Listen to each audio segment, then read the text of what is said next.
ఇంకా చెప్పాలంటే దేవుని యందు భయము భక్తి లేనివాడు అవిశ్వాసి అండి. అవిశ్వాసి వాడికి మందిరముతో పని ఉండదు, దేవుని సన్నిధికి వెళ్దామనే ఆలోచన ఉండదు వాడికి. వాడికి ఒక నియమం ఉండదు, వాడికి ఒక నిబంధన ఉండదు, దేవుడు లెక్క అడుగుతాడనే ఒక దైవ భయం ఏముండదు. ఏ కొత్త సినిమా వచ్చినా సినిమాకి వెళ్ళిపోతాడు. సీరియల్కి వెళ్ళిపోతూ ఉంటారు. 10 మంది పంచాయతీ జరుగుతుంటే పంచాయతీలో ఉంటాడు.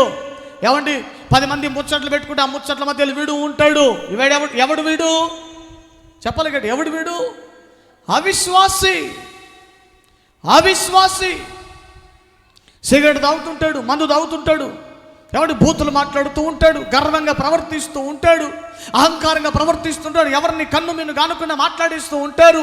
ఎవరు వీళ్ళంతా? అవిశ్వాసి. అవిశ్వాసి.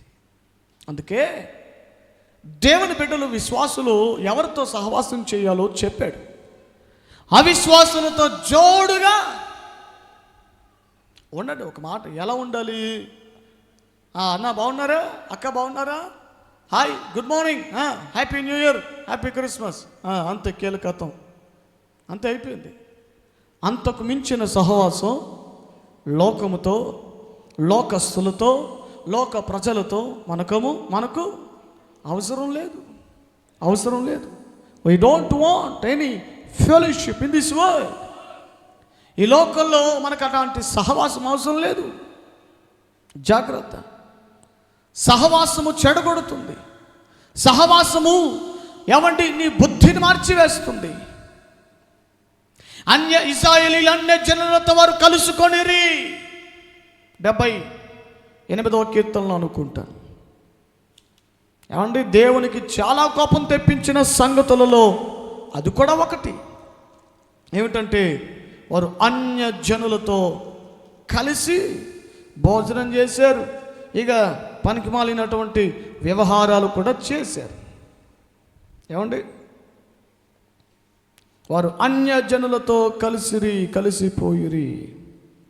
78వ కీర్తన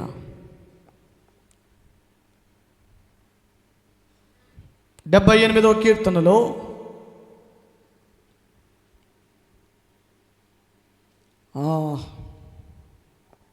ఎవరికైనా దొరికితే తీసి సాయం చేయండి.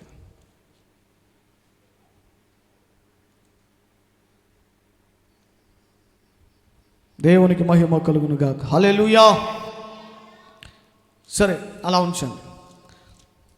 ఏం చేశారట ఇశ్రాయేలీయులు అంటే,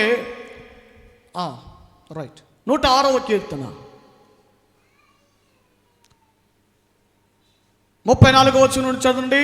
106వ కీర్తన 34 నుండి. యెహోవా వారికి ఆజ్ఞాపించినట్లు వారు అన్య జనులను నాశనం చేయకపోయిరి. అన్య జనులతో ఏం చేశారట అంటే, సహవాసం అంటే ఏం చేశారని అర్థం. సహవాసము చేసి వాళ్ళ పనులు నేర్చుకున్నారట, వాళ్ళ క్రియలు నేర్చుకున్నారు. ఏమై ఉండొచ్చు వాళ్ళ క్రియలు? 36 వచనం చూడండి. వాళ్ళ క్రియలు, వాళ్ళు నేర్చుకునే క్రియలు ఏంటి, వారు చేసిన క్రియలు అంటే ఆ పాపిష్ట పనులు ఏంటి చూడండి. 36 విగ్రహములకు పూజ చేసిరి. ఊరియాయను తమ కుమారులను కుమార్తెలను దయ్యములకు బలిగా అర్పించిరి. నిరపరాధ రక్తం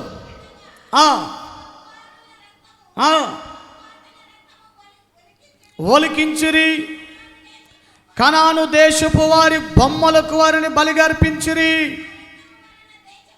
ఆ రక్తము వలన దేశము అపవిత్రమాయను. తమ క్రియల వలన వారు తమ నడవడిలో వ్యభిచరించిన వారి కావున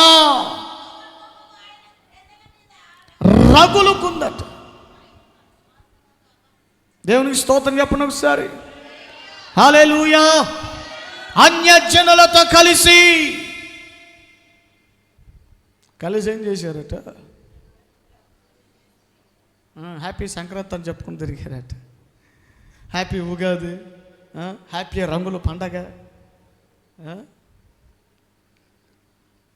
ఆడు ముగ్గేస్తున్నాడు, నువ్వు ముగ్గేస్తున్నావు. ఏముంది చెప్పు ఇక్కడ?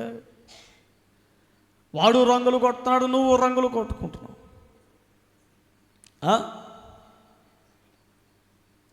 ప్రియులారా, జాగ్రత్తగా ఆలోచించండి.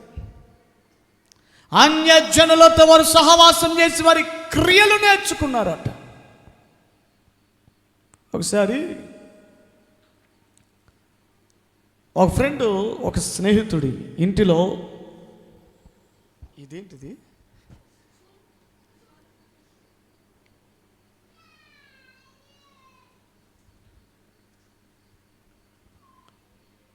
దేవుని స్తోత్రం, హల్లెలూయా. పాపిష్టి దాన డిస్టర్బ్ చేస్తుంది ఇది. ఒక స్నేహితుడి ఇంటిలో వాళ్ళ అక్కగారి వివాహం జరుగుతుంది. అతడు క్రైస్తవుడు. వాళ్ళ ఫ్రెండు, అతని ఫ్రెండు ఒక అన్యుడు అనమాట, ఒక హిందూ. వాళ్ళ అక్కగారి పెళ్ళి అని వాళ్ళ ఫ్రెండ్ పిలిస్తే వాడు వెళ్ళాడు. వెళితే స్టార్టింగ్ నుండి కూడా మొట్టమొదటి రోజు నుండి ఇంకా వాళ్ళు ఏవేవో చేస్తుంటే, ఏమండి, పసుపు పెట్టారు, తర్వాత ముగ్గు వేశారు, తర్వాత ఇంకా ఏవేవో చేశారు.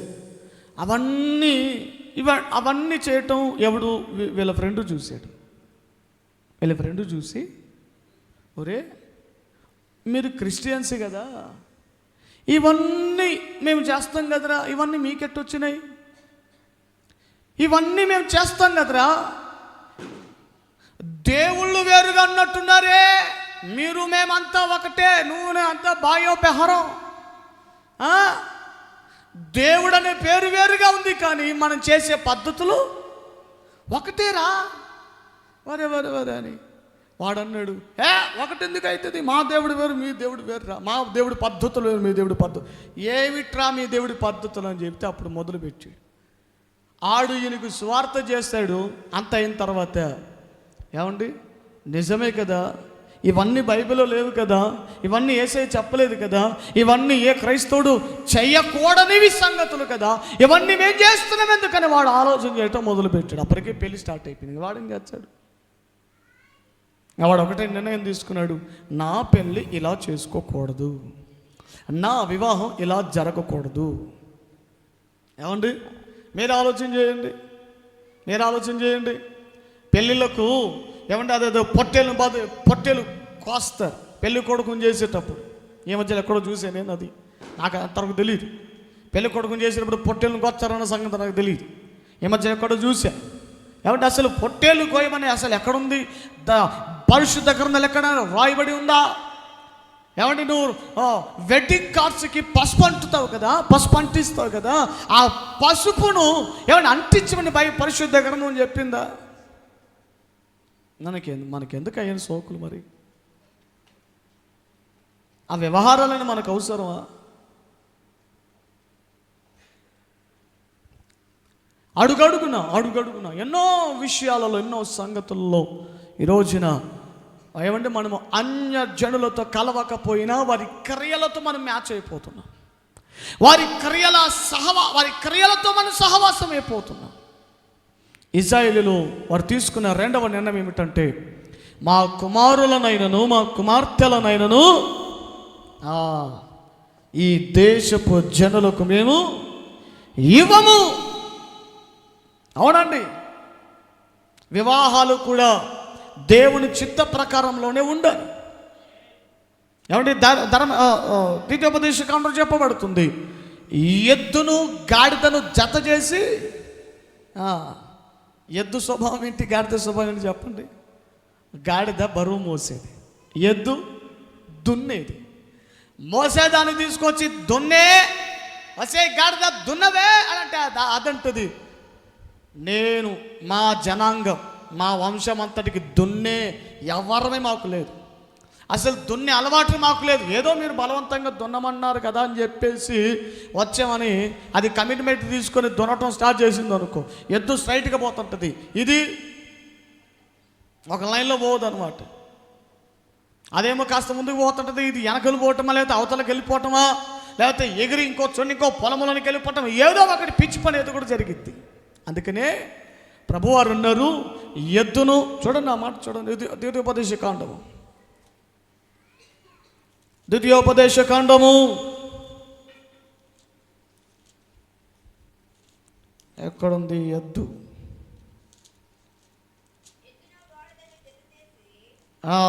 22వ అధ్యాయం 10వ వచనాన్ని చూడాలి. 22వ అధ్యాయం 10వ వచనం. ఎద్దును గాడిదను జత చేసి భూమిని దున్నకూడదు. 11 కూడా చదవండి. ఉన్నయు జనుపనారయు కలిసి వేసిన, ఉన్నితో చేసింది, జనపనారతో చేసింది. ఉన్ని విశ్వాస అయితే జనపనార లోకస్తుడు. జనపనార ఏంటి? రఫ్గా ఉంటుంది అనమాట. ఉన్ని అంటే ఏంటి? ఉన్ని మెత్తటి వస్త్రాలండి, మెత్తని వస్త్రాలు. దేని వాక్యం చెబుతుంది? కొరింథీ పత్రికలో పౌలు గారు అంటారు, మెత్తని హృదయముల మీదనే మీకు నేను దేవుని మాటలు రాసితని అంటాడు. ఏమండి? ఉండి అది విశ్వాసతో పోల్చబడితే జనపనార అది లోకస్తుడితో పోల్చబడుతుంది. అందుకే వాక్యం చెబుతుంది, ఎద్దును గాడిదను జత చేయకూడదు, ఉన్నయు జనపనారయు కలిసి వేసిన బట్టను వేసుకుని, ఒకసారి వేసుకుని చూడు. కద్దరు బట్టు మీద, ఏమండి, ఒక కద్దరు బట్టు మీద కద్దరు డ్రెస్ మీద వేసేసి లోపల ఏమంటే కాటన్ డ్రెస్ వేయండి, ఎట్టుంటుంది ఎవరు చూద్దాం. నేను ఎప్పుడు ట్రై చేయలే పెద్దగా. ఏమండి, పైకి పట్టు చీర కట్టండి, లోపల మామూలు చీర కట్టండి, 2 చీరలు కట్టండి, మీకే ఎలా ఉంటుందో ఫీలింగు. దెబ్బకు ఊపిరి సరిగా ఆడదుగా, ఆక్సిజన్ సరిగా అందరి పరిస్థితి, చాలా ఇబ్బంది పడిపోతాం. అలాగే చెయ్యకూడని సహవాసము చేసిన ఆడికి కాదు ప్రమాదం ఉండేది నీకే, ప్రమాదం ఉండేది నీకే. అందుకే జాగ్రత్తగా వినండి దేవుని ప్రియమైన వారలారా. ఎవరితో సహవాసము చేయాలో, ఎవరితో సహవాసము చేయకూడదో, ఎవరితో వియ్యమందాలో, ఎవరితో వియ్యమందకూడదో దైవ లేఖనాలు సాక్షాత్తుగా చెబుతూ ఉన్నాయి ప్రియులారా. ఆత్మీయ జీవితాలు నాశనం అయిపోతాయి, ప్రార్థనా జీవితం కోల్పోతారు, వ్యక్తిగతంగా దేవునితో ఉండవలసిన సహవాసాన్ని కోల్పోతారు ప్రియులారా. పొద్దుటి నుంచి ఒక తల్లిగారు వస్తారు, వాళ్ళ కూతురికి ఏమండి సంబంధాలు వస్తూ ఉన్నాయని ప్రార్థన చేయమని అడిగాను నన్ను. సరేలేమ్మా, ఒక మంచి అబ్బాయికి, ఓ చర్చికి వెళ్తున్న అబ్బాయికి ఇచ్చి చేయండి, దేవుడు చక్కగా ఆశీర్వదిస్తారులేమో, ప్రార్థన చేద్దాం లేండి చెప్పాను. ఈలోగా ఎర్రగుంట్లోకి ఇచ్చి చేసిందట. పెళ్ళంత అయిపోయిన ఒక నెల తర్వాత వచ్చి చెబుతుంది, అదేదో పట్టుకొని వచ్చింది, గిడ్లో పట్టుకొని వచ్చింది. అయ్యా, మా కూతురు కోసం ప్రార్థన చేయండి. వస్తుందిలే, మా సంబంధాలు వస్తాయిలే, ప్రార్థన చేస్తున్నా లేనన్నాను. కాదు పెళ్ళి అయిపోయిందని చెప్పింది. పెళ్ళి అయిపోయిన నెలకు చెప్తుంది. అసలు పెళ్ళి అయిపోయిన సంగతి కూడా మాకు తెలియదు.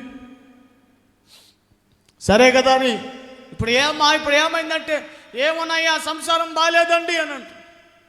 ఏమైందమ్మా, ఎవరికి ఇచ్చి చేసావు, ఎవరు ఆ మనుషులు అంటే చూపించి చెప్తా ఉంది.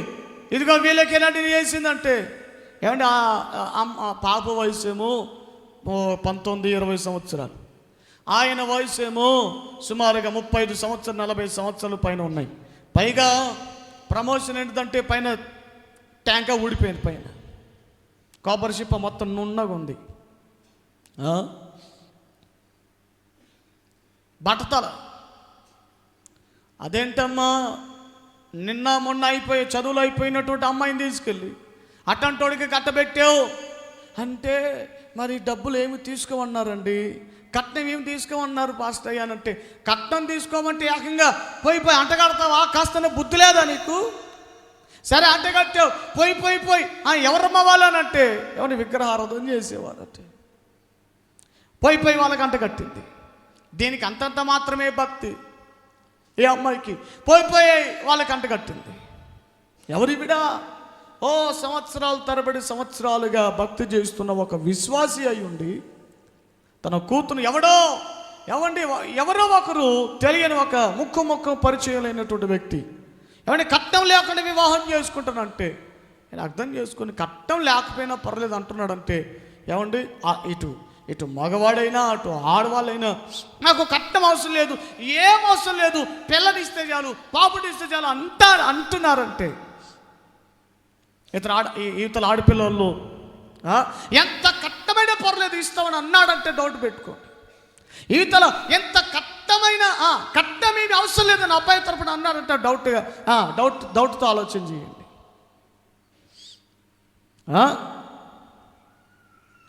ఏం చేసుకోమన్నాడు, నీకే ఎగేసుకుని పోయి చేసేసింది. ఆ అబ్బాయి రోజు వారం తిరక్కేసరికి అమ్మా నేను ఉండలేనమ్మా, ఏవో రాత్రులు ఏవేవో కలలు వస్తున్నాయి, ఏదో పట్టుకుంటా ఉంది, గొంతు నులిపేస్తూ ఉంది, నాకు పూజ చేయవా, నాకు దీపారాధన చేయవేంటి అని రాత్రిపడి ఏదో గొంతుకై పట్టేసుకుంటుందట. వాళ్ళు అంటారు నాకెప్పుడైతే జరగలేదని, మీకెందుకు జరిగిద్ది అట్లా, మీకెందుకు జరిగిద్దట?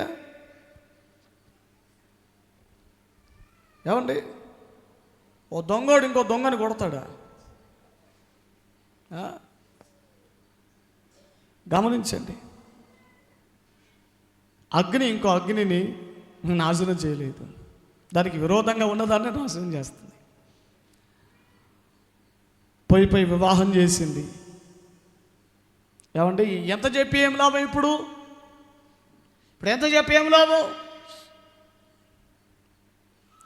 అవ్వకముందే, కార్యం జరగకముందే అయ్యా ఇది దేవుని చిత్తమా కాదా, ఇది దేవుని ఉద్దేశమా కాదా, ఇది దేవుని ప్రణాళికలో ఉన్నదా లేదా, అయ్యా ప్రార్థన చేయండి.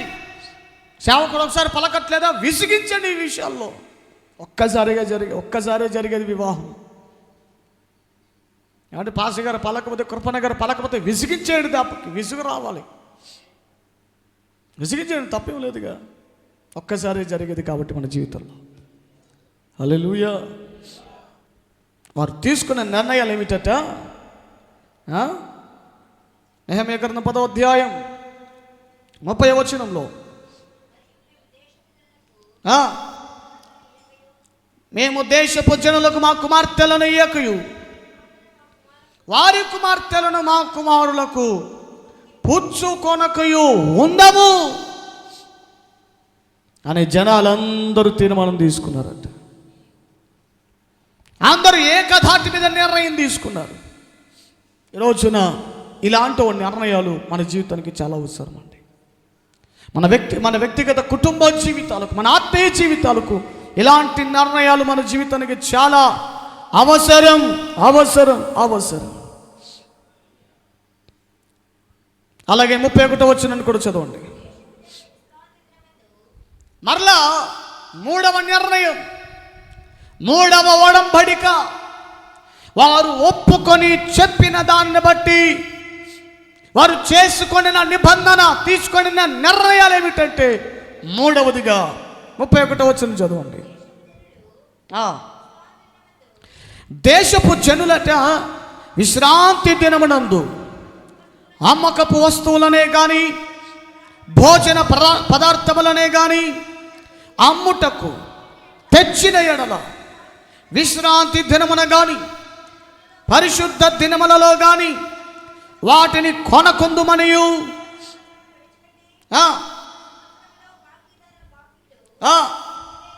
31వ వచనములో జనాలందరూ కూడా తీసుకున్న నిర్ణయాలు ఏమిటంటే, ఇదిగో విశ్రాంతి దినమున, దేవుని ఆరాధించే దినమున మేము ఏ వ్యాపారము చేయము, ఏ పని చేయము, ఏ ప్రయాణాలు చేయము, దేవుని సన్నిధిలోనే మేము గడుపుతాము. ఈ నిర్ణయాలు మన జీవితంలో చాలా అవసరం.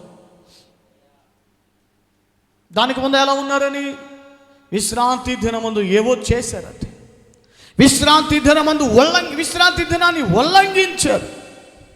దేవుని ఆరాధించవలసిన దినమున దేవుని ఆరాధించటానికి కూడుకోకుండా మరి దేనికో కూడుకొని ఏవేవో పనులు చేశారట. అదే నెహెమ్యా గ్రంథంలో విశ్రాంతి దినాన్ని మీరినప్పుడు నెహెమ్యా గారట గద్దించారు. చూడనమాట 13వ అధ్యాయం నెహెమ్యా గ్రంథం 13వ అధ్యాయం 15వ వచనం చూడండి. ఆ దినములలో యూదులలో కొందరు విశ్రాంతి దినమున ద్రాక్ష తొట్లను తొక్కుటయు, గింజలు తొట్లలో పోయుటయు, గాడిదల మీద బరువులు మోపుటయు, ద్రాక్షారసమును, ద్రాక్ష పండ్లను, అంజూరపు పండ్లను, నానా విధములైన బరువులను యెరూషలేమునకు తీసుకుని వచ్చుటయు చూచాడట. ఎవరు? నెహెమ్యా గారు. ఏం చూశారట? అసలు విశ్రాంతి దినమున ఏం చేయాలి? దేవుని ఆరాధించాలి కదా, దేవుని సందులో కూడుకోవాలి కదా, దేవుని సందులో కనబడాలి కదా. జనాలు ఎలా ఉన్నారట? కొంతమంది ఏమో ద్రాక్ష తొట్టు తొక్కుకుంటూ కూర్చున్నారట, మరి కొంతమంది గింజలు తొట్టులో పోస్తున్నారట, మరి కొంతమంది గాడిదల మీద బరువులు మోపుతున్నారట, మరి కొంతమంది ద్రాక్షారసమును, ద్రాక్ష పండ్లను, అంజూరపు పండ్లను, నానా విధములైనటువంటి బరువులను విశ్రాంతి దినమున వ్యాపారాలు చేస్తున్నారు. ఏమండి, ఏవేవో చేస్తున్నారట. కానీ ఆరాధించవలసిన ఆరాధన దినమున జరగాల్సినవి జరగట్లేదు. దేవుని మహిమపరచవలసిన దినమున దేవుని మహిమపరచవలసిన కార్యాలు చేయట్లేదట. ఏవేవో చేస్తున్నారు. ఏమండి, అసలు ఆ దినానికి నువ్వు ప్రాధాన్యత ఇస్తున్నావా? ఆ దినమున దేవుని ఆరాధించవలసిన దినమున దేవుని ఆరాధించటానికి ఇష్టపడుతున్నారా? ఏమండి, అదే ఆదివారం పూట ఒకడు పెళ్ళిళ్ళు పెట్టుకుంటాడు, అదే దేవుని ఆరాధించవలసినటువంటి సమయంలో ఫంక్షన్లో కూడా పెట్టుకుంటాడు, అదే ఆరాధించవలసిన సమయంలో ఎవడో దేనికో విందుకు పిలవమని విందుకు ఆహ్వానిస్తాడు. బిర్యానీ తినడానిక? తిండి కోసం దేవుని అమ్మేస్తున్నావా? తిండి కోసం దేవుని పక్కన పెడుతున్నావా? ఈ క్షణికాలపు సంతోషం కోసం దేవుని పక్కన పెడుతున్నావా? ప్రియులారా, జనాలందరూ తీసుకున్న నిర్ణయం ఏమిటట? వారు విశ్రాంతి దినమున మేము ఏమీ చేయం. 31వ వచనంలో విశ్రాంతి దినమందు అమ్మకపు వస్తువులనే కానీ, భోజన పదార్థములనే కానీ అమ్ముటకు తెచ్చిన ఎడల విశ్రాంతి దినమున కానీ పరిశుద్ధ దినములను కానీ వాటిని కొనము. మేము ఎవడైనా వ్యాపారం చేయడానికి వచ్చిన ఆ రోజు మేము కొనము అని అంటున్నారు. ఎంత స్థిరమైన నిర్ణయం చేసుకున్నారు చూడండి. ప్రియులారా, ఈ 2024వ సంవత్సరం అంతా దేవుని ఆరాధించవలసిన సమయం వచ్చినప్పుడు నీ ఇష్టానుసారంగా నువ్వు చేసావేమో, నీ ఇష్టానుసారంగా నువ్వు ప్రవర్తించావేమో. ఇక మీదటనైనా రానున్న సంవత్సరంలోనైనా ఇదిగో ఈ తీర్మానం చేసుకో. ఏమని? దేవుని సన్నిధిలో దేవుని ఆరాధించవలసిన దేవుని ఆరాధించడానికి దేవుని సన్నిధికి వస్తాను, కానీ ఇంకో వేరే పంచాయతీలు నేను పెట్టుకోను, వేరే పనులను పెట్టుకొని ఒక నిర్ణయం తీసుకొని చూడు. ఆ నిర్ణయం ప్రకారంగా జీవితాన్ని ముందుకు నడిపించు. దేవుడు తప్పక నిన్ను దీవిస్తాడు. ఆయన తన జ్ఞాపకంలో నిన్ను జ్ఞాపకం చేసుకుంటాడు. హల్లెలూయా. యెషయా గ్రంథంలో చక్కని వాగ్దానం కూడా రాయబడింది. విశ్రాంతి దినమున ఎక్కడమ్మా? ఎన్నో అధ్యాయం? 58వ అధ్యాయం. యెషయా గ్రంథం 58వ అధ్యాయము 14వ వచనం ఒకసారి చదవండి అమ్మా. అక్కడ దీవెనకరమైన మాటలు ఉన్నాయి, ఒక వాగ్దాన సంబంధమైన ఆశీర్వాదపు మాటలు. ఏమని? నీవు యెహోవా ఆనందించెదవు, దేశం యొక్క ఉన్నత స్థలం మీద అంటే గొప్ప స్థాయిలోకి వస్తావు. నీవు నీ కుటుంబం గొప్ప స్థాయిలోకి వస్తుంది. ఉన్నత స్థాయి, ఉన్నతమైన స్థలములలో, దేశం యొక్క ఉన్నత స్థలముల మీద నిన్ను ఎక్కిస్తాను. నీ తండ్రి అయిన యాకోబు స్వాస్యమును. అంటే ఏంటి? యాకోబు స్వాస్యం ఏంటి? యాకోబుకు దేవుడిచ్చిన స్వాస్యం ఏమిటి? యాకోబుకు దేవుడిచ్చిన స్వాస్యం కనాను ప్రాంతాన్ని, కనాను దేశాన్ని దేవుడు స్వాస్యముగా ఇచ్చాడు.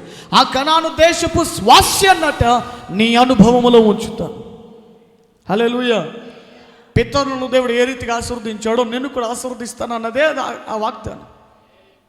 ప్రియులారా, ఇంతటి గొప్పగా దేవుడిని ఆశీర్వదించాలంటే ప్రభు చెప్పారు 13వ వచనంలో, నా విశ్రాంతి దినమున నీవు వ్యాపారం చేయొద్దు.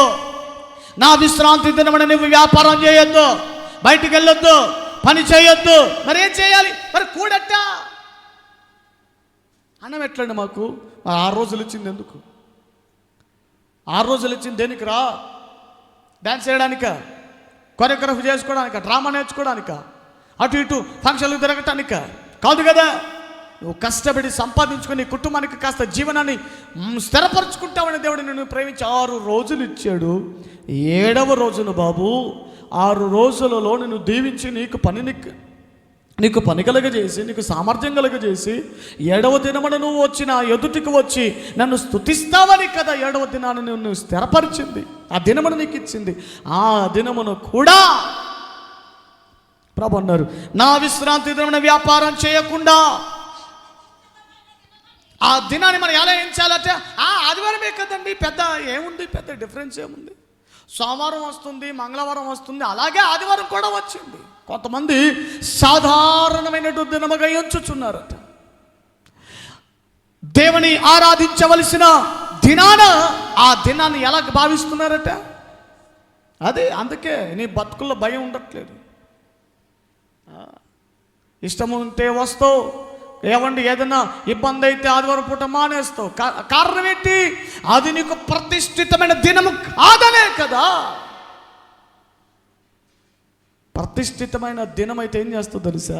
ఇంటికి బంధువు వచ్చినా, ఇంటికి రక్త సంబంధులు వచ్చినా, ఇంటికి స్నేహితుడు వచ్చినా, ఏమన్నా వాళ్ళని అందరు పక్కన పెట్టి దేవుని సందులో కనబడడానికి ఇష్టపడతావు. కారణం అది ప్రతిష్ఠితమైన దినమురా. నీ కొరకు నిర్ణయించబడిన దినము కాదు, అది దేవుని కొరకు నీవు ఆరాధించవలసిన, నీవు దేవుని నామమును మహిమపరచవలసిన దినమని ప్రతిష్ఠించబడిన, స్థిరపరచబడిన దినం అది. హల్లెలూయా. నాకు ప్రతిష్ఠితమైన దినమని నీవు ఊరకుండిన ఎడల విశ్రాంతి దినం మనోహరమైనదనియు, యెహోవాకు ప్రతిష్ఠిత దినమనియు ఘనమైనదనియు అనుకోవాలట.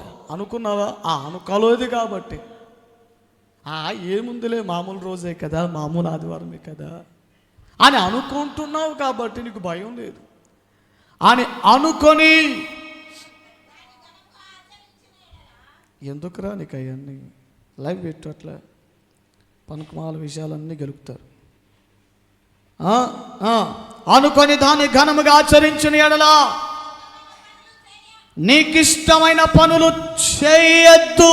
హలో, ఏం చేయాలట? విశ్రాంతి దినమున నీకిష్టమైన పనులు అంటే ఆ రోజు నీ ఇష్టం చచ్చిపోవాలి దెబ్బకి. ఆదివారం పూట అన్నీ గుర్తొస్తాయిగా మనకి. ఆదివారం పూట మనకి ఇష్టం ఏంటి? ఎద్దు మాంసం, మేక మాంసం తినే రావాలి, వండుకొని రావాలి, ఇష్టం చచ్చిపోవాలండి ఆదివారం పూట. అందుకే మన మందిరానికి వచ్చే సంఘ బిడ్డలు చాలామంది, సగం మంది ఆదివారం పూట ఆహారాన్ని మానేసుకుని ప్రభు మందిరానికి వస్తున్నారు. ఒక పూట తిండి మానేస్తారు. పిల్లలు కూడా తినట్లేదు. ఒకసారి అడిగాను పిల్లల్ని, ఏరా ఏం చేసిన పొద్దున మేము అంటే, ఏడ పాస్టర్ ఆదివారం కదా అమ్మ ఏం చేయదు. మరి మీకు ఎట్రా అంటే, ఏమో మాకు కూడా అలవాటు అయిపోయింది పాస్టర్ అన్నారు. పిల్లలు చెప్పారు, పిల్లలు కూడా అలవాటు అయిపోయింది. హల్లెలూయా. జదాకు కూడా ఎంత తిందో తెలుసా మీకు? టైప్స్ బొమ్మలు ఏమైనా వాళ్ళు పెడతారేమో కానీ, ఏమండి ఇంట్లో అయితే ఆదివారం పూట అసలు పొయ్యి వెలగదు. మా ఇంట్లో, మీ ఇంట్లో వెలిగిద్ది, బాగానే వెలిగిద్ది.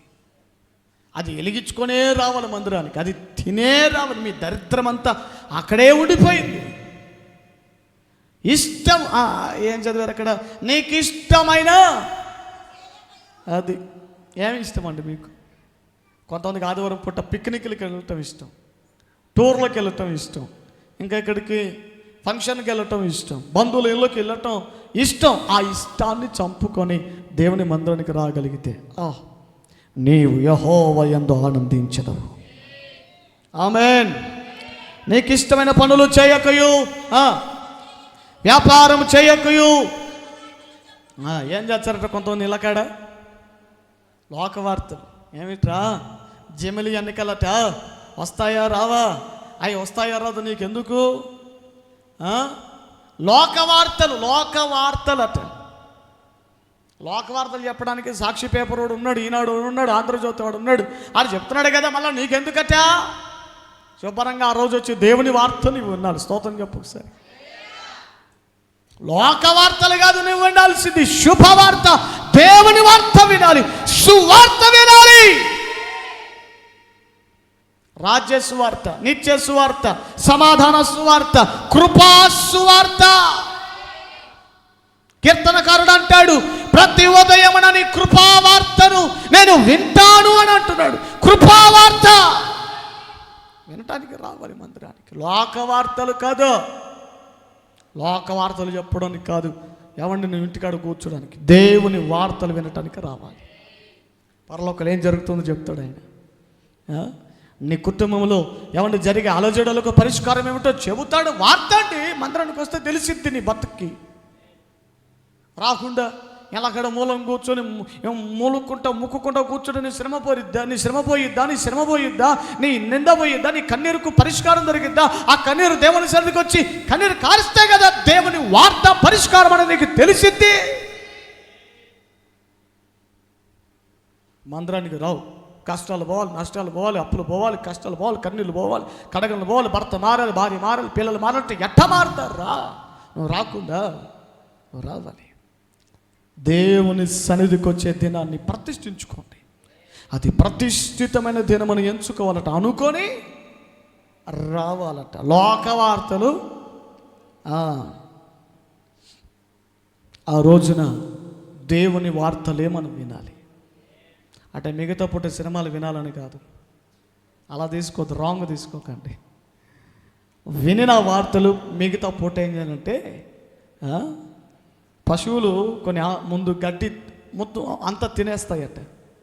అంత ముందు తినేసి కడుపులో దాచుకొని, అది కడుపులోని గొంతులో దాచుకొని, ఖాళీగా ఉన్న టైంలో అవి ఏం చేస్తాయంటే శుభ్రంగా ఒక చోట మూలను కూర్చొని పడుకొని ఆ కడుపులో దాచుకొని ఆహారం అంతటిని బయటికి నోట్లకు తెచ్చుకొని, ఏమండి కొంచెం కొంచెంగా నమిలి ఎంత నమ్ముతాయంటే సైడ్కి బొరగ కూడా వస్తుంటే అంత, ఏమంటే గ్రైండర్ కూడా అంతగా దాన్ని అరగదీలేదు, అంతగా ఆహారాన్ని తిని నెమరేసుకొని అరిగించుకుంటుందట. మనం కూడా అప్పుడప్పుడు పశుప్రాయమైన వాక్యం చెబుతుంది కదా. దేవుని సన్నిధికి వచ్చిన ఆ రోజున దేవుడు మనతో ఏం మాట్లాడాడో ఆ మాటలు మరలా ఇంటికి వెళ్ళినప్పుడు ఏం చేయాలి? గుర్తు చేసుకోవాలి. వాడేమన్నాడు, వేడేమన్నాడు, ఈ కాదు నువ్వు గుర్తు చేసుకోవాల్సింది, ఇవి కాదు మనం జ్ఞాపకం చేసుకోవాల్సింది. దేవుని సన్నిధికి వచ్చినప్పుడు దేవుడు మనతో ఏం మాట్లాడాడో ఆ మాటలు ఇంటికి వెళ్ళిన తర్వాత రిమైండ్ అవుతూ మన బుర్రలో తిరుగుతూ ఉండాలి ఆ మాటలు. ఏమండి ఇంకా అప్పటి నుంచి మన మందిరానికి ఒక ఫ్యామిలీ వస్తుంది. వాళ్ళు చెప్తున్నారు, అయ్యా మీరు ఆదివారం ఏ వాక్యం చెబుతారో ఆ వాక్యం మేము రాసుకుని మా వ్యక్తిగత కుటుంబ ప్రార్థనలో ఆ వారమంతా మరలా ఆదివారం వచ్చే వరకు రాత్రి కుటుంబ ప్రార్థనలో ఆ వాక్యమును బట్టే మేము ప్రార్థన చేసుకుంటూ ఉంటున్నారు. ఉందా? చాలా మంచి అలవాటు ఇది. నేను విన్నప్పుడు చాలా మంచిగా అనిపించాము. మంచి అలవాటు కదా ఇది. ఎందుకంటే మర్చిపోకుండా ఉంటాం దేవుని వాక్యం. ఏమండి ఎన్నెన్ని ఉపదేశాలు, ఏమండి సంఘానికి కొన్ని లోతైన ఉపదేశాలు చేయాలి, లోతుగా నడిపించాలనే ఉద్దేశంతో దేవుని సందులో గంటల వాక్యం చదువుకుంటూ కూర్చుంటాం. కాలు వాపులేసిపోతుంటాయి. అయినా శ్రేష్టమైనటువంటి ఆహారాన్ని పంచిపెట్టాలి. ఏమంటే నా మటుకు నేను ఇంత ప్రయాసపడతాను. ఒకవైపు దేవుడు ప్రవచితిగా, నా కుమారుడో దైవోజనుడో శ్రేష్టమైన మేత పెట్టు. ఎంత మేత పెట్టాలి? ఇంకా నాకు అర్థం కాదు. మేత పెట్టు బలమైన మేత పెట్టని.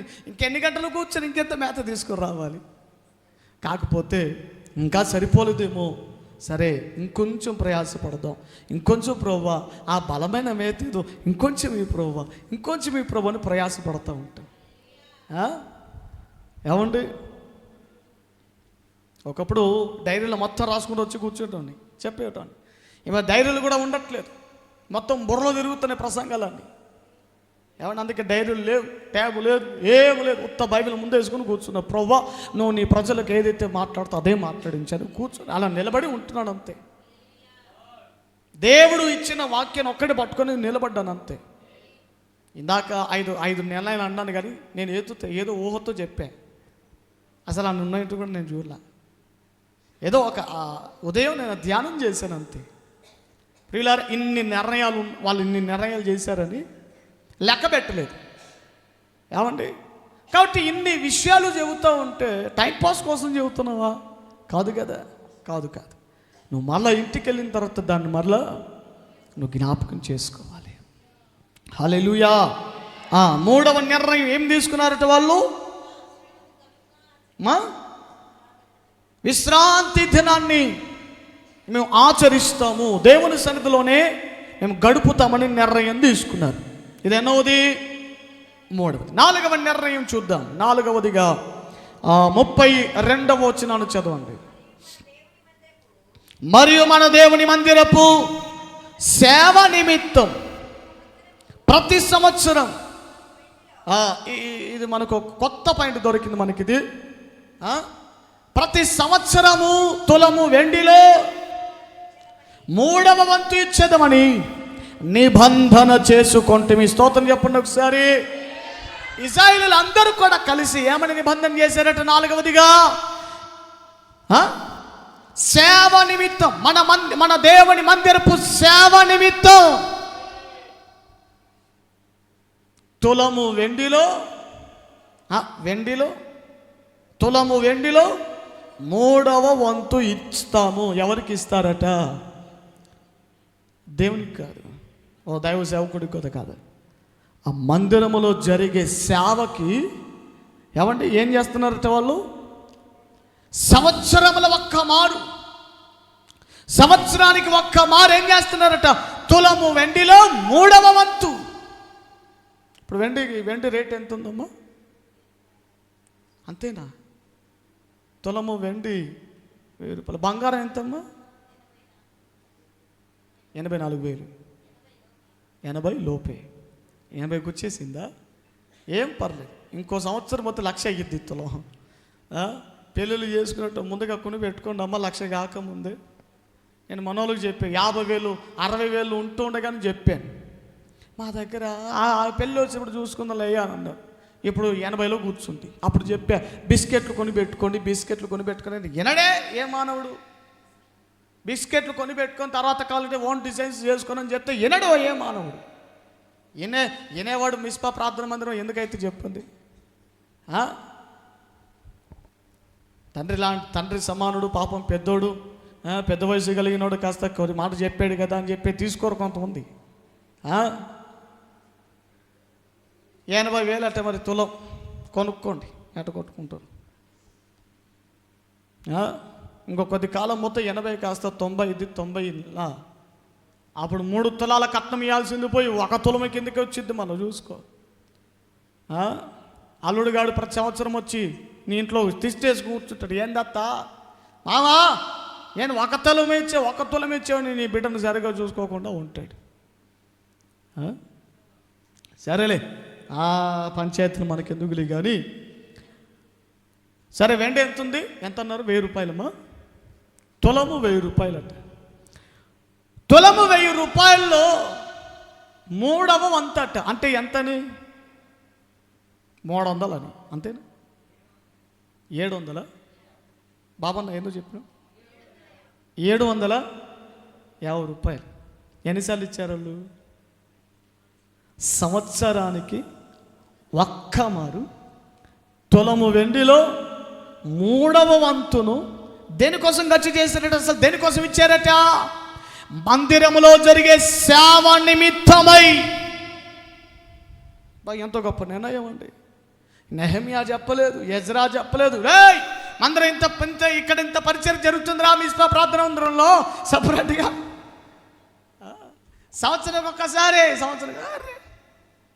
ఎవరేం చెప్పాలా? కానీ ఇశ్రాయేలీయులు అందరూ కూడా కలిసి మందిరపు సేవ నిమిత్తమై సంవత్సరానికి ఒక్కసారి అట రండ్రా నిబంధన చేసుకుందాం. మందిరములో జరిగే సేవ నిమిత్తమై కింద రాయబడి ఉంటాయి. ఏంటి అక్కడ జరిగే సేవ? రొట్టెలు తీసుకురావాలి, నిత్య నైవేద్యం అంటే రోజు నైవేద్యం అర్పించే. నైవేద్యం అంటే ఏమిటి? నూనె, అచ్చమ దంచి తీసిన ఒలీవ నూనె. ఏమండి ఇంకా కొన్ని అగరపు చెక్కలు, కొన్ని సామాగ్రులు ఉన్నాయి నైవేద్యం చేయడానికి. తర్వాత నిత్యము అర్పించే దహన బలులు ఉన్నాయి. 33వ వచనం చదువుతున్నాను. విశ్రాంతి దినముల విషయంలోను, అమావాస్యల విషయంలోను, నిర్ణయింపబడిన పండుగల విషయంలోను, ప్రతిష్ఠితమైన వస్తువుల విషయంలోను, ఇశ్రాయేలీయులకు ప్రాయశ్చిత్తం కలుగుటకైనా పాప పరిహారార్థ బలుల విషయంలోను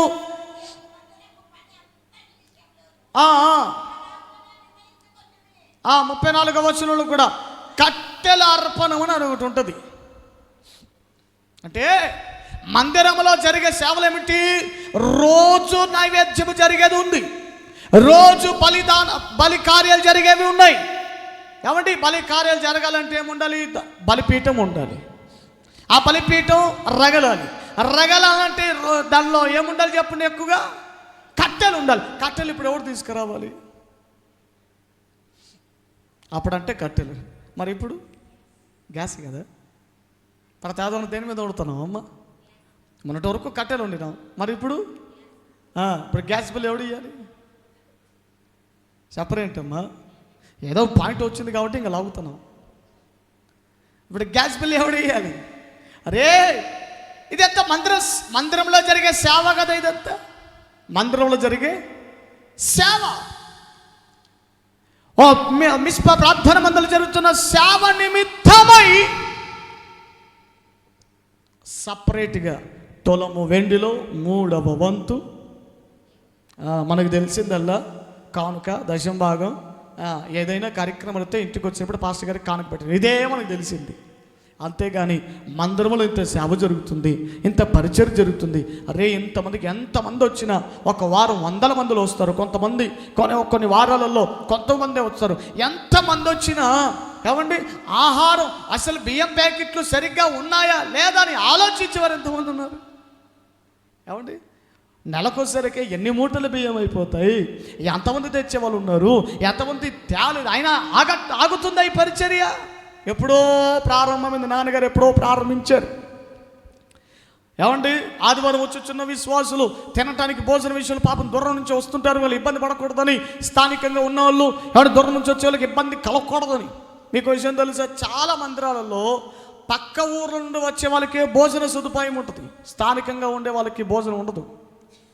ఏమండి నాకు తెలిసి ఒక్క మిస్పా ప్రార్థన మందిరంలోనే బయటోడు స్థానికంగా అనే తేడా లేకుండా అందరికి భోజనాలు ఏర్పాటు చేయబడుతున్నాయి. ఇది ఎప్పటి నుండి అంటే పురాణ కాలం నుండి కొన్ని సంవత్సరాలను ఎన్ని సంవత్సరాలు ఏంటిదయ్యా సౌలయ్య గారు పెద్దలు?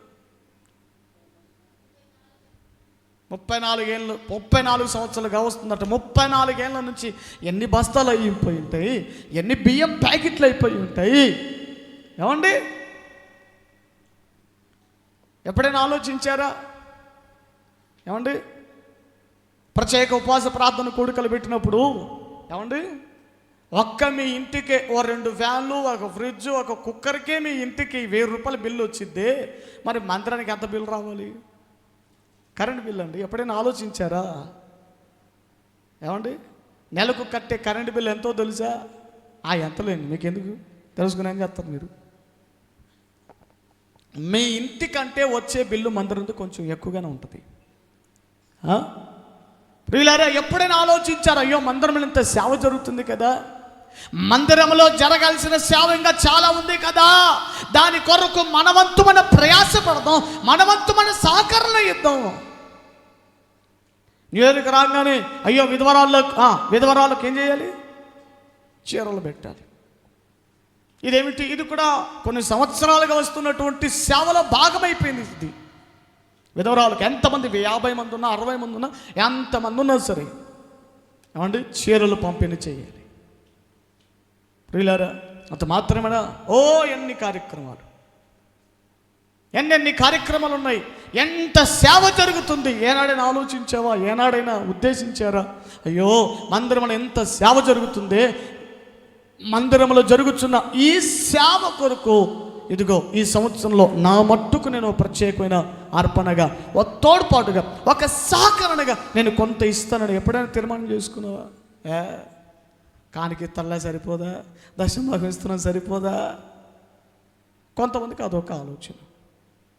కానీ ఇశ్రాయేలీయులు అంటే వారు తీసుకునే నిర్ణయాలలో ఈ నిర్ణయం కూడా ఒకటేమిటి? మా మందిరపు సేవ నిమిత్తము తులము వెండిలో 3వ వంతు ఇచ్చారట. హల్లెలూయా. ఏమంటే ఆశిస్తున్నానని అడగట్లేదు, కానీ ఆశిస్తున్నానని అనుకోకండి. క్రమం చెబుతున్నాను. వారు తీసుకునే నిర్ణయం గురించి మీకు తెలియజేస్తున్నాను. నువ్వు ఇస్తావా ఇవ్వవా అనేది నీ ప్రేరేపణ మీద ఆధారపడి ఉంటుంది, నీ నిర్ణయం మీద ఆధారపడి ఉంటుంది. నువ్వు ఇస్తావా ఇవ్వవా నాకు అనవసరం, కానీ దేవుని వాక్యం ఉన్నట్టుగా చెప్పటం కాబట్టి నాకు దేవుడు ఇచ్చినట్టు నడిపింపు, కాబట్టి నేను చెప్పాలి, మరుగు చేయకూడదు కదా. ఇస్తే దీవెన, ఇవ్వకపోయినా ఏదో ఒక రూపంలోనైనా దేవుడికి దీవెన ఇస్తాడు. కాకపోతే దీవెన వస్తుందా లేదా అనే సంగతిని పక్కన పెడితే ఏమంటే కాస్త బాధ్యతాయుతముగా మనం ఆలోచన చేయాలి. ఇప్పుడు ఒక ఇంట్లో 2 కొడుకులు ఉన్నారండి. వాళ్ళను పెంచి పోషించి పెద్దవాళ్ళను చేసిన తర్వాత ఏమండి ఇక ఇంటి రెంటు కరెంటు బిల్లు మొత్తం నువ్వే కట్టుకుంటూ కూర్చుంటావా? కాదు. ఇప్పుడు ఎవడు కట్టాలి? ఒరే పెద్దోడా కరెంటు బిల్లు వచ్చిందిరా కట్టురా అని ఒకటి చెప్తా. ఒరే ఇంట్లో నెల సరుకు అయిపోయిందిరా తీసుకురాపరని చిన్నోడికి చెప్తా. కారణం ఏంటి? ఎందుకని చెప్తారు? బాధ్యత. ఒరే నువ్వు ఇంట్లో తీసుకొచ్చి పెడితే నీకు మేలు వచ్చిందిరా, నీకు మేలు కలిగిందిరా, మా పుణ్యం నీకు వచ్చిందిరా అని అంటారా? బాధ్యత అది, బాధ్యత. అలాగే ఒక సంఘానికి వస్తున్నటువంటి సంఘ బిడ్డలకు కూడా కలిగి ఉండవలసిన కనీస బాధ్యత ఏమిటో తెలుసా? సేవ నిమిత్తమై, మందిర సేవ నిమిత్తమై. దేవుని స్తోత్రం చెప్పండి ఒకసారి. కాబట్టి ఇది ఎన్నో నిర్ణయం అమ్మా? 4వ నిర్ణయం. 4వ నిర్ణయం ఏం చేశారట వాళ్ళు? మందిరపు సేవ క్రమంగా జరగటానికి వారి వంతు వారి సహకరణ అందించారు. ఆ సహకరణ ఏమిటి? తులము వెండిలో 3వ వంతు. అప్పుడు మనం ఏం చేయాలి? మనకేమైనా వెండి బంగారాలు ఉన్నాయా? ఇప్పుడు మనం ఏం చేయాలి? ఏమో మీరే ఆలోచించుకోండి. టేక్ యువర్ ఓన్ డిసిషన్, అంతే. దేవుని స్తోత్రం.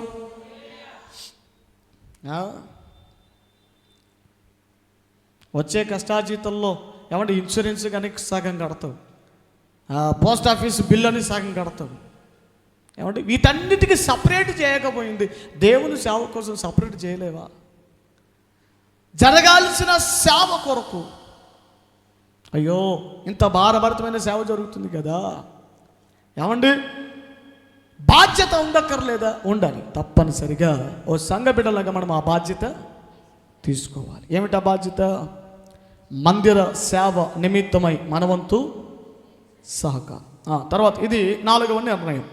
5వ నిర్ణయం వారు తీసుకున్న 5వ నిర్ణయం ఏమిటంటే, నేను వచ్చని చెప్పలేదు కదమ్మా, చెప్తా కదా నేను, ఎందుకంత తొందర మీకు? 35వ వచనం చదవండి. ఎన్నో నిర్ణయం అండి ఇది? మొత్తం 6 వస్తాయిలేండి. మొత్తం 6 వస్తాయి. 5 అనుకున్నాను కానీ 6 ఉన్నాయి. ఇది 5వది. 5వ నిర్ణయం ఏమిటట?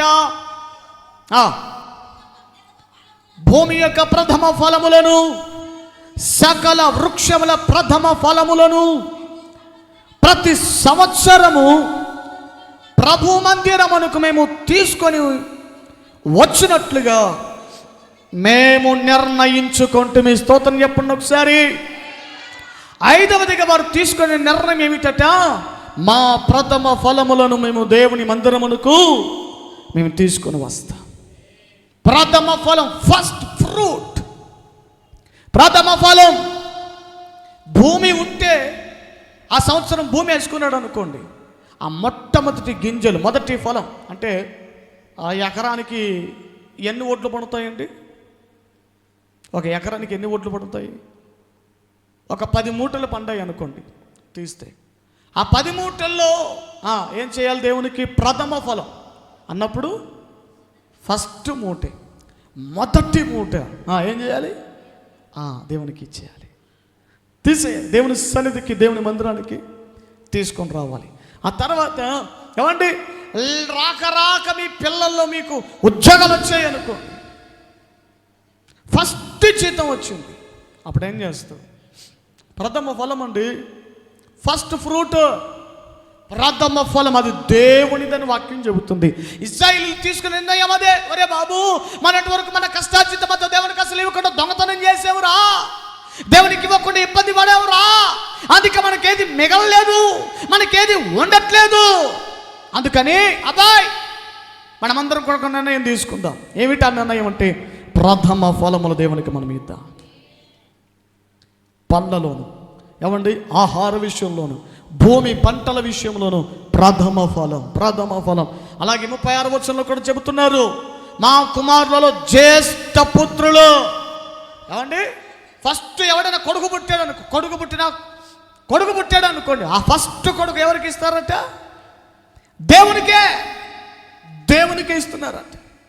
ఏమండి, మీ కోడలో కానీ మీరు కానీ ఒకవేళ కనటానికి సిద్ధంగా ఉన్నట్లయితే వచ్చే ప్రథమ ఫలం ఏదైనా, ప్రభా, కొడుకైనా కూతురుని ఎవరైనా సరే, మా గర్భముల నుంచి వచ్చే ప్రథమ ఫలం అది నీకే ప్రభువా, అది నీకే ప్రభువా. తీసుకో ఇలాంటి నిర్ణయాలు, పనికి మన నిర్ణయాలన్నీ తీసుకుంటావు, పనికి మన తీర్మానాలన్నీ, ప్రయోజనాలని తీర్మానాలని దేనికోసం చెప్పు. పుట్టబోయే బిడ్డ విషయంలో కూడా ప్రథమ ఫలం దేవునికి.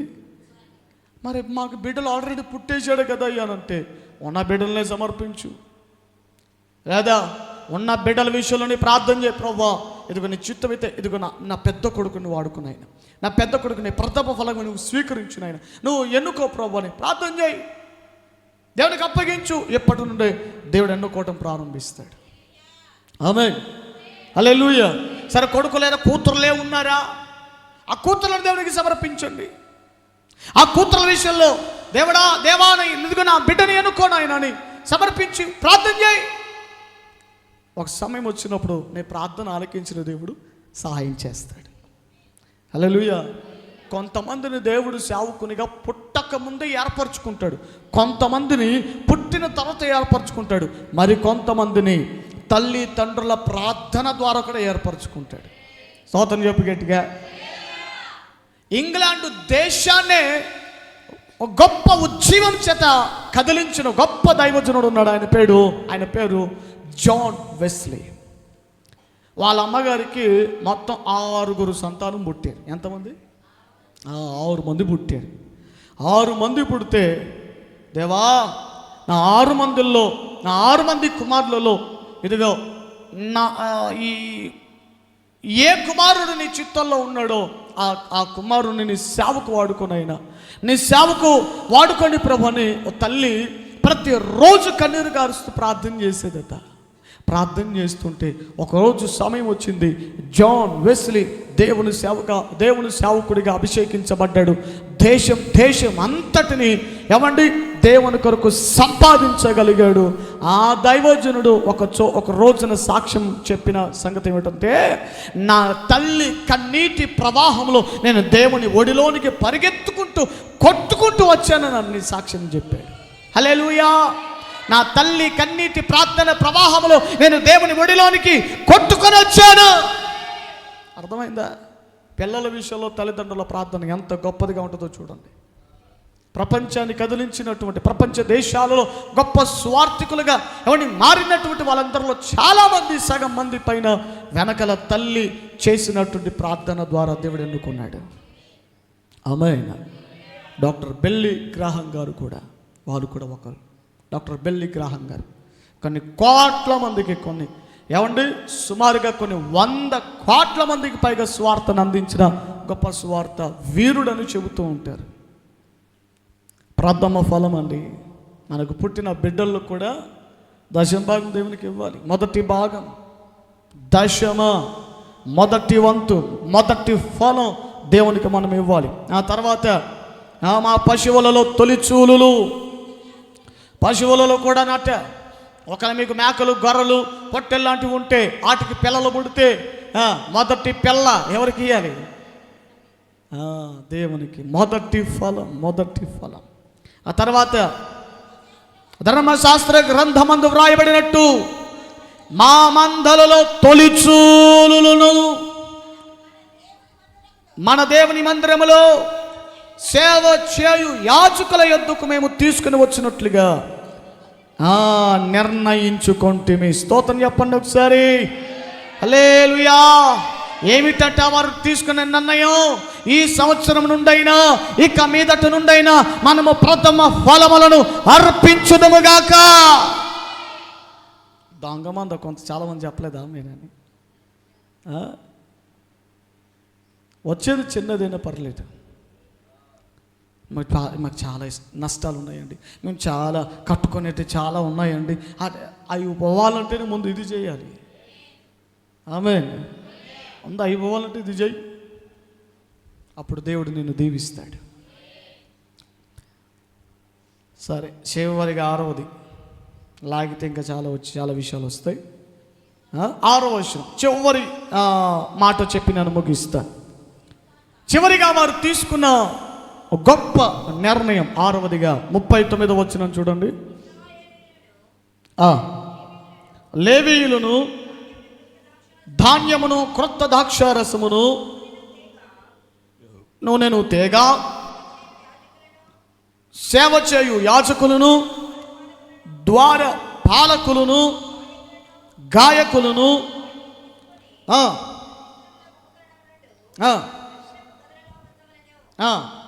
అదే చివరి మాట వారు తీసుకున్న నిర్ణయం అది. మేము మా దేవుని మందిరమును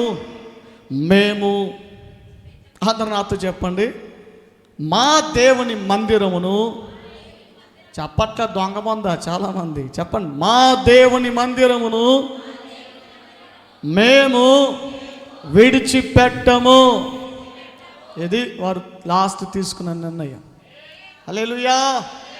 అంటే వారు తీసుకున్న నిర్ణయం ఏం చెప్తుందంటే, ఎన్ని భూకంపం ఎదురైనా సరే మేము మా దేవుని మందిరమును, రోగం వచ్చినా సరే మేము మా దేవుని మందిరమును, కష్టాలైనా నష్టాలైనా శ్రమైనా సమృద్ధైనా ఏదైనా మేము మా దేవుని మందిరమును విడిచిపెట్టము.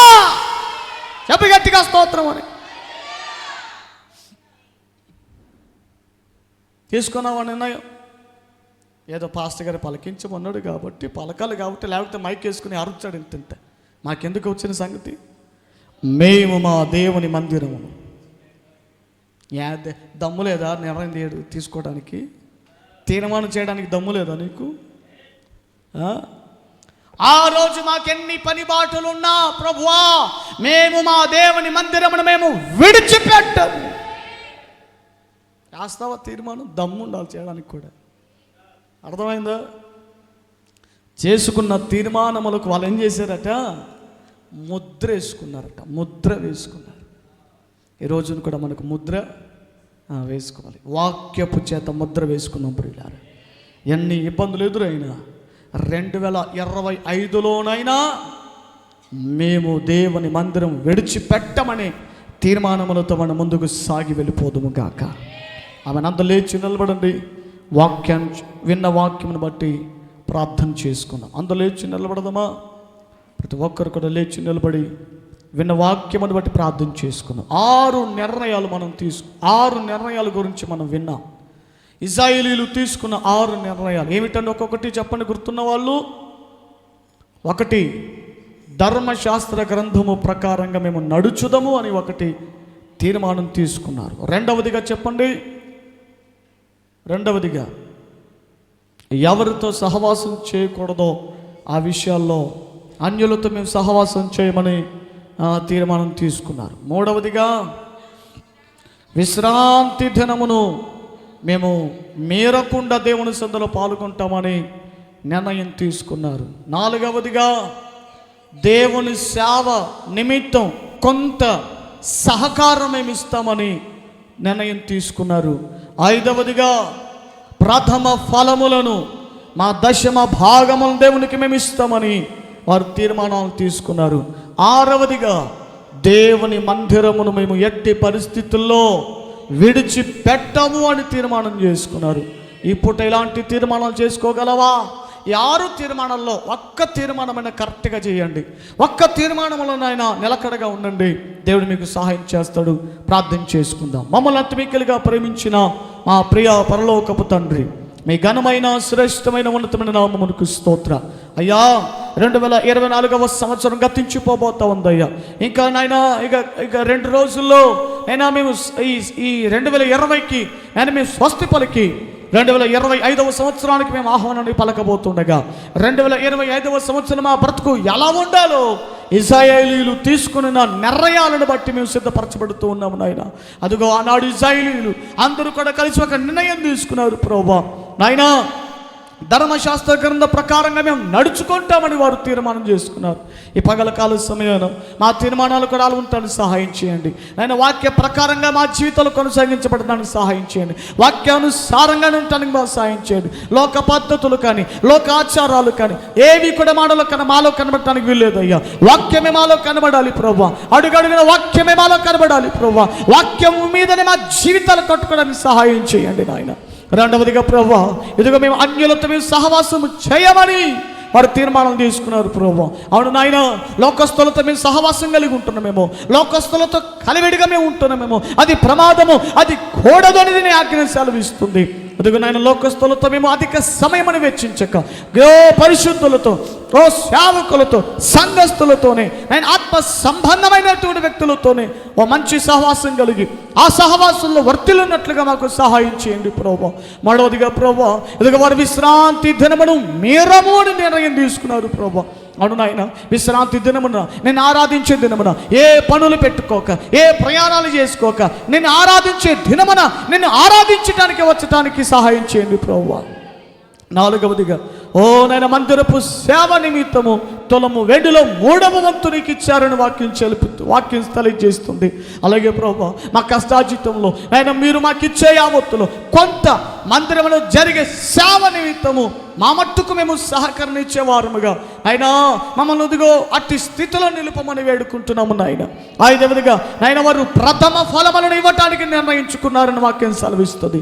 అలాంటి తీర్మానం చేయడానికి సహాయం చేయండి అయినా. నీకే స్తోత్రం. వాక్యం చెబుతుంది, 10వ భాగము ఇయకయే వారు దొంగతనం చేస్తున్నారని వాక్యం సెలవిస్తుండగా నీ వాక్యమును పాటించేవారుగా 10వ భాగమును చెల్లించేవారని మాకు సహాయం చేయండి. 6వదిగా వారు అంటున్నారు, మేము మా మందిరమును విడిచిపెట్టమని సాక్ష్యం ఇస్తున్నారు, తీర్మానం చేసుకున్నారు. ఎన్ని కష్టాలైనా ఎన్ని నష్టాలైనా ప్రభువా, మమ్మల్ని దీవించిన, మాతో మాట్లాడుతున్నా, మమ్మల్ని దర్శిస్తున్న మీ సన్నిధి అయిన మందిరమును మేము విడివను నాయన. ఇటు తీర్మానములతో 2025వ సంవత్సరాన్ని ఆయన ఆహ్వానాన్ని పలకటానికి మాకు సహాయం చేయండి. విన్న వాక్యం మా జీవితంలో నీరు కట్టండి, ఫలింప చేయనట్లుగా సహాయం చేయమని యేసు నామమున అడిగి వేడుకొనుచున్నాము మా పరమ తండ్రి. ఆమేన్. హల్లెలూయా, హల్లెలూయా, హల్లెలూయా.